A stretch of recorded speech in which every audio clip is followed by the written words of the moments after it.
Hi, Editing Sky here. We're starting off the video strong. I just wanted to come on here quickly before the video begins and tell you that this video was initially meant to be one big long video. I thought it would be fine. Throughout the filming process, my partner said, "Hey Sky, maybe you might want to break this up into parts." And I said, "I'm sure it'll be fine. I love watching long videos on YouTube." It was in fact not fine. My video editing app ate itself. It refused to export anything over about 45 minutes long. So this is going to be a series now that will be broken into 3 parts.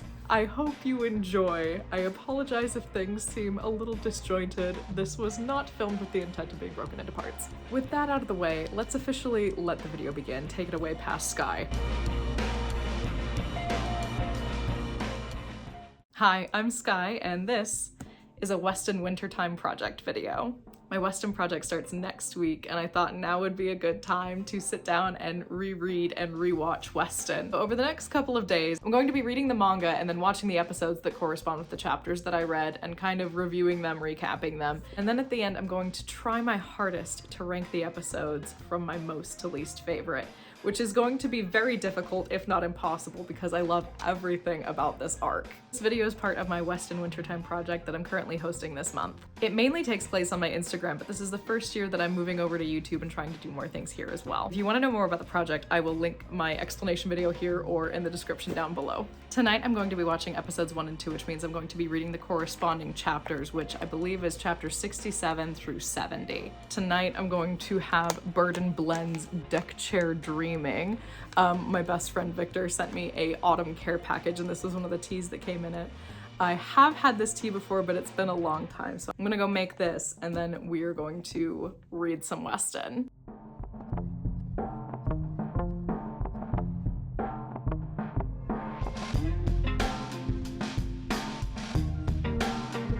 I'm here with my deck chair daydreaming tea out of my Funtum Cafe mug. This tea has chamomile, apple pieces, rosehip, linden blossom, hibiscus, and orange peel. It's very fruity and citrusy, and it smells amazing. And while I read, I'm going to put on a playlist I made for the Weston project that I will link in the description below if you would like to listen to it.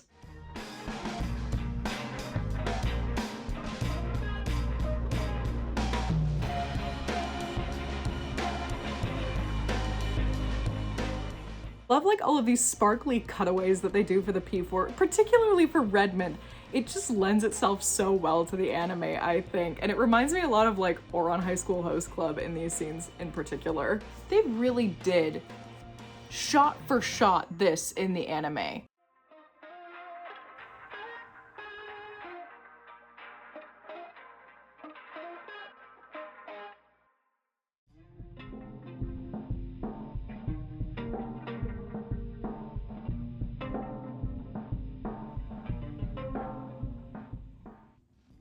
It's so sweet and tart at the same time, and it's so dreamy is the word that I would use to describe this one. This is such an iconic Weston panel for me. I also just think it's so funny how dramatic it is for what's going on, because CL just has to clean the dining room and he doesn't want to, so he makes Sebastian do it. I adore this scene so much, and I'm excited to rewatch it in the anime tonight.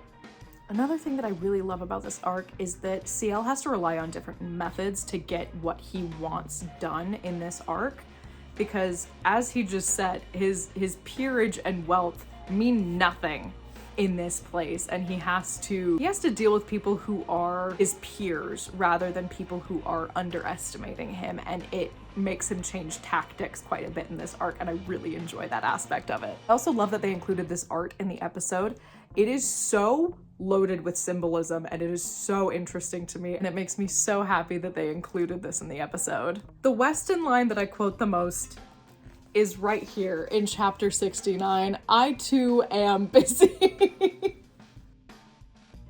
Another truly iconic Weston moment. I love this. I love this moment in the anime, the manga, the musical, him vowing to have his vengeance on Maurice Cole.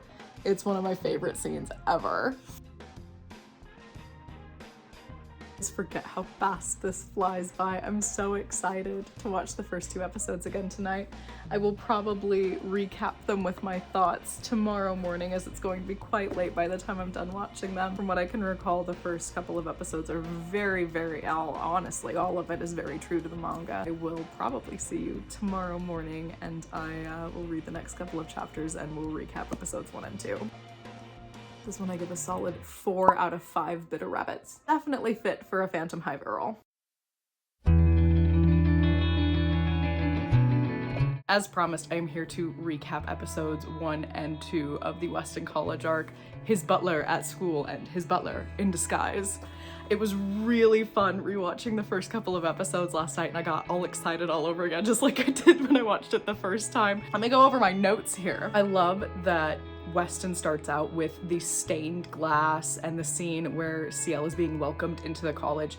I think it's a really nice way to throw us like directly into the action, and then we get that scene again later. I also noticed this go round that all of the prefect's flowers, the house flowers, are in the stained glass window, which I thought was a really nice touch. It's a really difficult decision, but I think I have finally decided that this is my favorite intro out of all of the series. It's a really close toss-up between this and the Book of Circus opening, but I think this one wins out. All of the subtle little things that are in the intro just send me into orbit. It's so good. We also have so many what I term in my mind iconic Weston scenes, and CL being late running into school with a biscuit in his mouth is one of those iconic scenes, and they did such a good job with it. I also really enjoy the way that Agares shakes CL's hand at first. It's very slow and odd, and it just kind of starts to lay that groundwork. Sorry, there's a train. Starts to lay that groundwork for the reveal later. Also enjoy that there is a parallel between this handshake, the handshake that he and Clayton have later when he becomes Clayton's drudge, and then that also parallels this moment with Sebastian standing on the roof, and it almost parallels their contract. I'll get into that more when I get there. I'm getting ahead of myself. I call this episode in my head the exposition episode because we were getting so much info dumping about the prefects, the houses, and it's all very exciting. But I think that is what knocked this episode down below episode 2 for me. I can't even believe I'm saying that. Like, let it be known beforehand. These are just my opinions, and this is not me saying I don't love any of the Weston episodes. I love all of them with all of my heart. I'm just forcing myself to rank them. For right now, I believe that episode 2 has the advantage over episode 1. Again, I'm getting ahead of myself. Back to the rest of my notes for episode 1. I adore all of the animated like timetables and the schedules where we have bells ringing and then it turns into a sketch and it shows the boys getting up and going throughout their day. And the styling of them reminds me a lot of the cards they've done throughout the series of Sebastian's dessert presentations or food presentations, and it just made me really happy. I also really enjoy how they've done some of the darker scenes animated. For example, the scene with CL's contract eye looking around in the intro, and also the scene where CL goes to visit Violet Wolf House and all of the members of Violet Wolf are looming over him. I thought that was a really excellent interpretation of that scene. I also have written here Sebastian overachiever Michaelis. The scene where CL walks into the dining hall again and Sebastian's gone a little overboard with everything makes me laugh so hard. I think it's such an excellent note to end off with that scene and then go straight into the scene where the queen is writing him a letter, which I need to talk about. Scene where CL is talking to Sebastian about going to Weston. He's just received a letter from the queen. That, along with the rest of this episode, was ripped directly from the manga pages, and it's gorgeous. Some notable favorites are Sebastian's reflection in the teacup, where he's completely featureless. It's just shadowy and dark.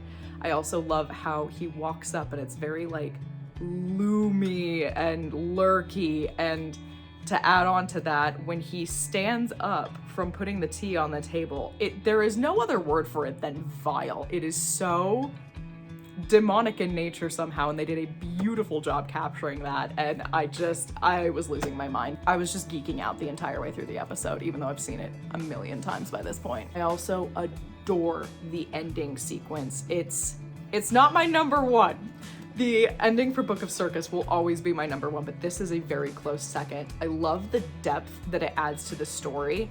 In particular, I enjoy that they added a scene of CL coming to meet Sebastian at night. He's got his lantern. It just implies a little bit more depth to the story than we actually see playing out on screen, where perhaps they're meeting to discuss plans or exchange information, you know, that maybe they couldn't pass a note for like they do in one episode. So I think it's added a lot of depth to the story. The scene with the prefects over by the Swan gazebo exploding into flowers is also, like, I gasped the first time I saw it. It was so good. And I also can't get over the fact that Sid came back for this. It's gorgeous. It's one of my favorite end songs. That's all my notes for episode 1. On to episode 2 now. I also just wrote the opening is so cool and good. I'm gonna geek out about the opening every single time, I think. I love that they included the chapter cover art with CL in the ribbons with the scissors around the clock being cut. It was so cool, and I'm so glad that they decided to include that. One of my favorite moments is when Violet is mixing the drinks and blowing bubbles into his teacup, and I'm really happy that they included that as well. Another really iconic Weston scene that I adore is the scene where CL comes to talk to Sebastian prior to his scheduled meeting with the P4. Love how quickly they both drop their disguises, but also use it to poke fun at each other a little bit, and then how quickly they pick them back up again. And I think it just shows how practiced they've both become at playing their roles, how well they have learned to work together. It's just such an incredible scene, and I adore it. The music for this is incredible. Last night, my partner said, I need the OST right now, and I agree. The music in this is incredible, and I find myself like just so enraptured by it in every scene. We also get to see Harcourt for the first time in this episode, which made me so happy. He's perfect. I also love the moment where they both realize that they have to call for Prince Soma, and the way they interpreted it from the manga was absolutely spot on. I'm so glad that we get to see Prince Soma at the end of this episode too. It's always a delight to see him. I also think it's really funny that after CL breaks his engagement with the P4 via Maurice Cole, he's talking to Sebastian, and Sebastian notes that like recognizes like, and he is comparing CL to Maurice Cole, and CL just ignores it, like blinded, is like, I'm not even acknowledging this, and it's really funny. My last note for this episode just says Sebastian would know about dessert prep time because he cites Maurice Cole not having enough time to prepare the dessert for the P4 that he promised. That is such Sebastian specific knowledge that I just found so charming for this episode. So that's my recap for the first 2 episodes. Tonight I will be watching episode 3, His Butler Plotting, and episode 4, His Butler Colluding. That means today I will be reading chapters 70 to 73. And for my tea today, I'm going to have another Bird and Blend lemon and ginger. This one's got ginger, apple pieces, rose hip, fermented lemon peel, lemon myrtle, and orange peel. I'm going to go brew this up, and then we will have a little bit of a read. I have my lemon and ginger tea, which smells very zingy. This is very nice. Oh, it's so warm. It's probably the best ginger tea I've ever had. I had a few ginger teas that were a little bit too intense, but this is really nice. Here we go. I love Prince Soma's approach to getting Maurice to talk to CL again, and I also love his just displeased little face down here. I'm also having my tea out of my Knock Thrice Plum Witch mug. It's shaped like a cauldron and it makes me really happy. I'm just at the part where CL's confronting Maurice Cole, and he says that there are 4 other students, including Joanne, who have broken their engagements at the Swan Gazebo. Do you think that at some point the prefects would have caught on that everyone's like breaking engagements left and right, and that doesn't seem quite right? Come on, guys. I just want to talk about one of my favorite low-quality CLs over here. He's so tired. So just want to talk about how diabolical it was that Yana added in the, someone like you, a winner with a title, can never understand the feelings of a second son who will never be in a position to inherit. That CL's just like, you want to bet? This I am a little heartbroken about. This bit here where CL is explaining how the string telephone works. I'm so sad that they didn't use this graphic in the show because it's so cute. Look at tiny little Sebastian and Ciel. They are so chibi and adorable. I'm so sad that they didn't put that in there. I thought it would have worked really, really well, but I suppose it's more of a serious moment, so I can understand where they were going with it, but I miss this very much. Okay, so we've got this very interesting moment here that I know is reflected in the anime as well. This looks so similar to Sebastian and Ciel, and there's this whole play on Ciel having to kind of play butler here and there in this little school ecosystem, and I think it's just very interesting. And I'm sure I could dive into other aspects of the contract being paralleled here as well. So have another iconic Weston scene where Violet is making Greenhill hold a ridiculous pose and isn't drawing him at all, and Ciel's watching all of this over his shoulder, and it's very amusing. But at the end, Ciel finally asks about Derek Arden, and we have this scene where Violet is like, what did he say?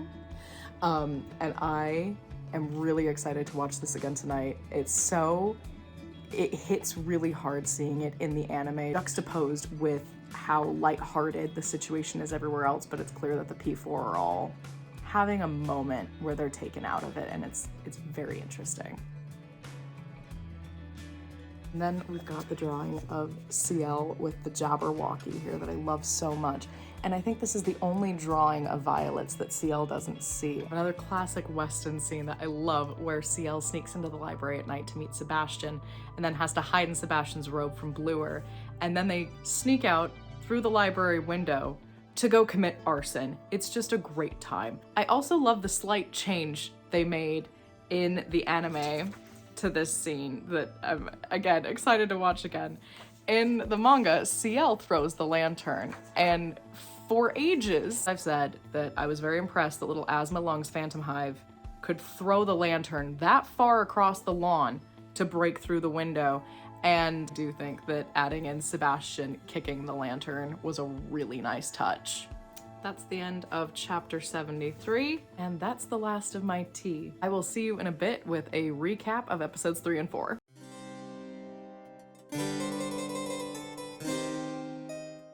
I'm here to recap episode 3, his butler plotting, and episode 4, his butler colluding. I'm going to go over my notes that I took during the episode last night.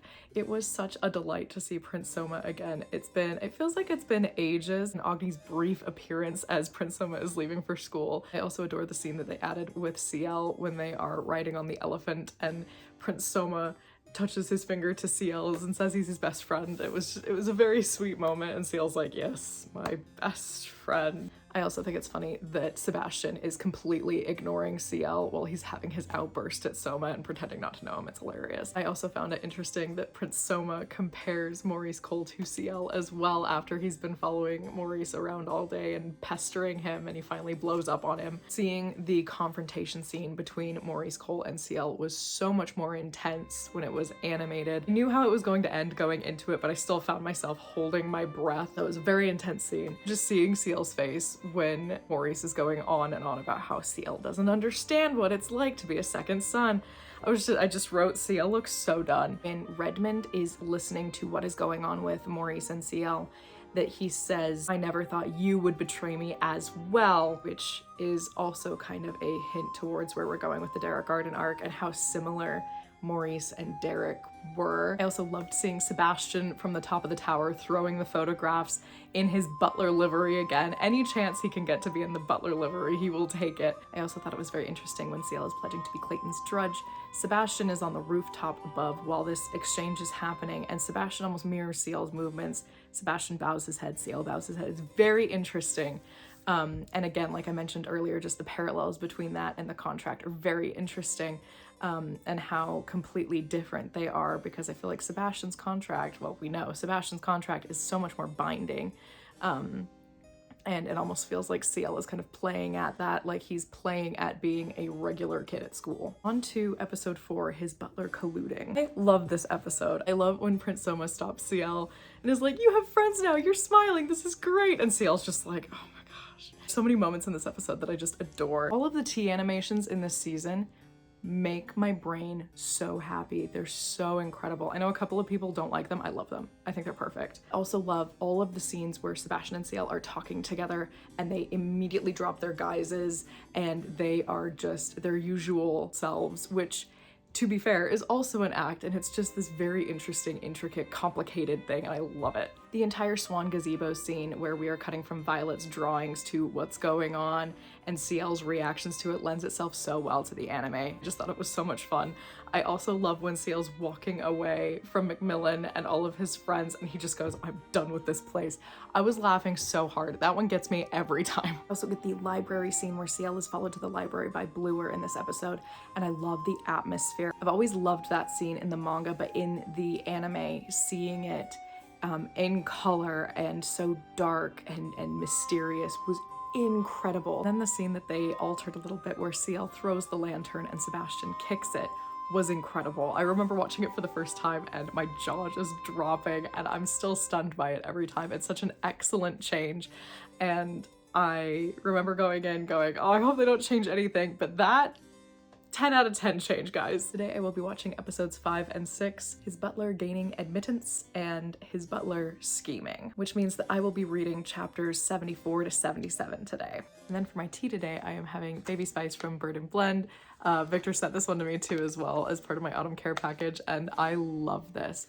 Bird and Blend does really great, like, cakey kind of teas, and it's so sweet and I can smell it. Even though the bag's like locked up right now, I can smell it and it's so good. I know I will be giving this one full marks. I love it. It is like having a brisk autumn walk in a teacup. This one's got cinnamon, ginger, cloves, pumpkin pieces, apple pieces, rose hip, and it has little bat and pumpkin sprinkles in it. It's so cute. I'm gonna go make my tea and then we will get to reading.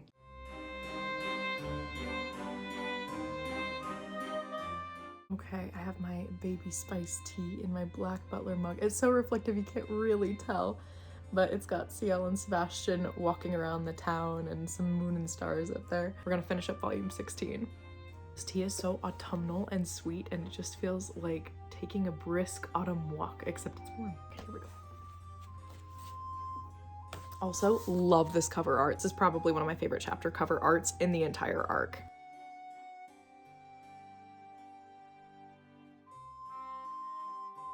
I find it's really interesting that Sebastian says there are no longer any traces of human souls to be found within Purple House right after the fire, which is just another hint for us. All signs pointing to humans in Purple House have already vanished. Interesting. Yes, another iconic Weston scene, Sebastian riding in on the elephant to save the day. Another two of my favorite panels, this one and this one. I love when CL runs to tell Sebastian, thank you for recommending him for the team. I know CL is dying on the inside doing this. We have classic swoon-worthy Sebastian over here. Another interesting moment that perhaps I'm reading too much into here. And they are lighting the torch the night before the tournament.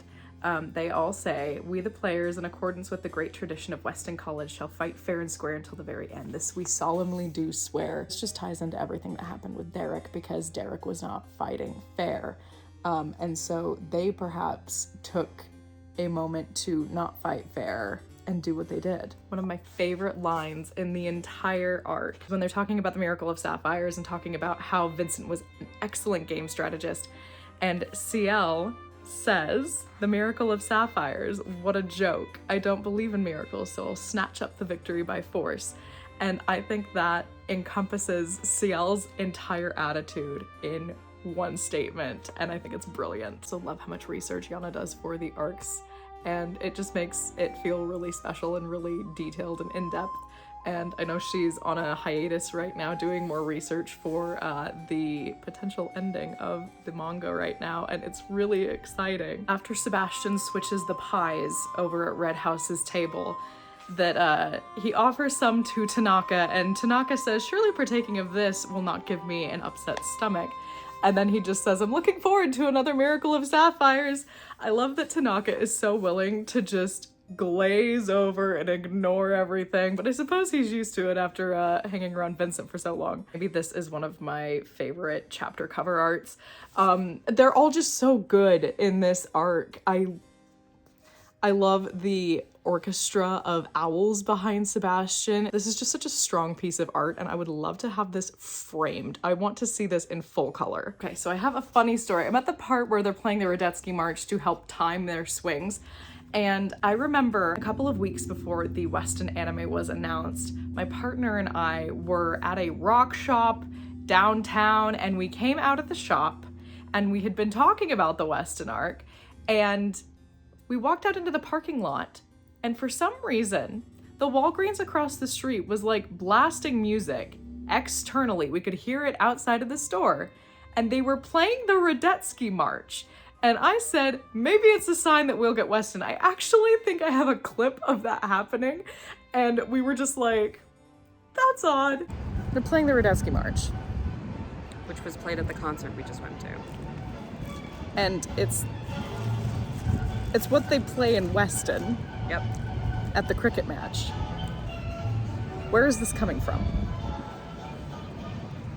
Anyway. Walgreens. And then they announced Weston and we freaked out. I love when Sebastian is surprised or shocked and his form slips for just a second and we get demon eyes Sebastian, where his pupils turn into slits, and it does a lot to convey intensity in the scene. As we progress through the story and Sebastian gets hungrier and hungrier, his teeth get pointier and pointier, which is why in my Sebastian cosplay, I do my fangs the way that I do. That's the last of my tea, and that's the end of volume 16. Tonight I'm gonna be watching episodes 5 and 6, and I will see you in a couple of seconds for you with my review of them.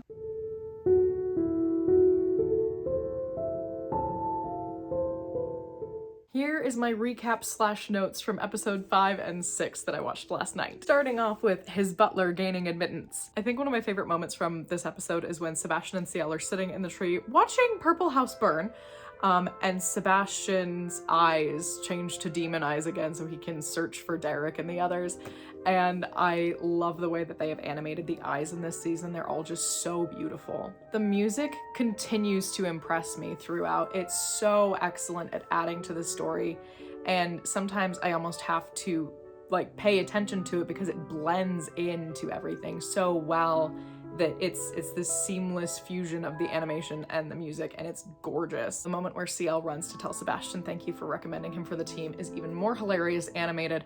I love in the dub, I've been watching the dub, I've watched both the sub and the dub, I love them both for different reasons, but in the dub, when he's going to thank him, I just love the way that Brina delivered the witnesses all around. Oh well. I think it's just so funny and it was done really well. I also have the rubber keychain of that moment that I'll go grab and show you. The amount of Weston merch that they've been making is kind of ridiculous. I'm living for it. My wallet is suffering. Bai hears from me just about nightly these days. Anyway, here's the rubber keychain of that moment. I think it's so cute and it's so silly. This one is going on my Weston Ita bag. The Ita bag that I was going to order is sold out, so now I'm on the search for another one, but that will be one of the first things on there. They're so good. I also love the drama of all the team entrances, all of the different little gimmicks that each house has. I love the little low quality chibi CLs that exist in the Black Butler manga and anime, and a new one was added to my list when Edward is shaking Ciel for talking to another girl that isn't Lizzie. And I just think it's so funny. I also love that we get to see Vincent and Diedrich's beginnings, which I think is really important. It ties into the next arc and it kind of reminds us of Diedrich as a character because we haven't seen him in a while. Well, for episode 5, let's move on to episode 6, his butler scheming. So we start off episode 6 with Vincent and Diedrich, and there is this look that Vincent gives Diedrich that is so strikingly similar to Ciel's. I think it's interesting because there are so many differences between Vincent and Ciel, and Undertaker even says at one point that Ciel is very different from the other members of his family. So it's fun to see a couple of similarities here and there. Also really liked that they changed the quote just a little bit. It feels like it's just maybe a different translation. But in the manga where Ciel says that he will snatch up the victory by force because he doesn't believe in miracles, in the dub, he says he doesn't believe in miracles, not when I have the will to seize this victory by force. I love that just as much. I think it really ties into his personality and his past and, you know, all of the talk they had in season 1 of clinging to a single thread to keep going. I feel like that ties in very much with his determination, his will, and ultimately the contract too. We also get to see Mayrin, Baldroy, and Finney, and it was so much fun hearing their voice actors again. It took me right back to watching season 1. We have the infamous Harcourt having a bad time on the field scene here. CL has this evil, devious little laugh that's just perfect. I also like that while Sebastian is briefly going away to swap the pies at Red House's, that he goes right back into the Butler livery. Is like he's in that outfit any chance he can get. Love the end scene of Sebastian chasing after the headmaster. It hits just as hard as it does in the manga. That's all my notes for 5 and 6. Today I'm going to be watching episode 7, His Butler Final Match, and episode 8, His Butler Locking Up. Today I'm going to be reading chapters 78 to 81, which is most of volume 17. And for tea today I'm going to be having the Wittard Blueberry Rooibos. I really like this tea.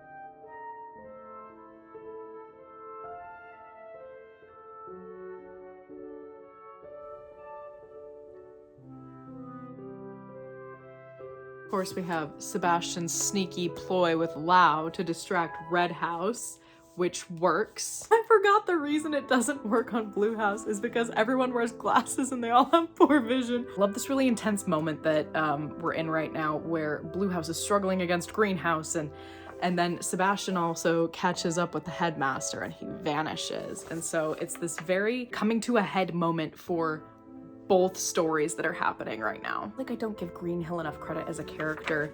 In this moment where everybody's saying it's not cricket because Blue House is playing dirty, Greenhill stands up for them, CL in particular, and says like, hey, they've been working really hard. Like, just because they're playing in a different way than us doesn't mean that it's not cricket. I think that's really admirable. Like, what a team player, what a good sport. So yeah, I think I need to give Greenhill a little more credit as a character. He's always been my least favorite prefect, and maybe I've been a little too rough on him. CL sacrifices his noggin, Blue House wins the match, and then Sebastian makes CL a little dessert that he can't have yet. I think his little eyes right here are so cute. He can't have it yet because he has so many visitors. This is such a great scene, and it's so fun seeing the boat parade afterwards. And then we go into the midnight tea party. This is probably my most favorite part of the entire arc, and I'm really excited to watch that again tonight. I know I keep saying that, but I really am very excited. I will never shut up about how in love with this art I am. Hang on. Will never shut up about how in love with this art I am. We get to the midnight tea party and the aesthetic of this, the hidden room behind the organ, the secret garden, and the flowers that bloom at night. It's just such a gorgeous scene. That's the end of chapter 81, and that's the end of my tea. Now it's time to watch the next 2 episodes. Editing Sky here again. Hi. This is where I'm going to end part 1 of this video. I would just like to say that all of these are my opinions. I love all of the Weston arc so very much, and I would love to hear what your favorite episodes, favorite moments, chapters are in the comments down below. Should have part 2 up very, very soon. If you'd like to see more of the Weston project, it is still ongoing over on my Instagram page. I also made a quiz to determine which Weston house you belong to. That will be linked in the description, along with a playlist I made for the Weston Wintertime project. That's all for now. Thank you for being here. Thank you very much for watching, and I will see you in part 2 very, very soon. Bye!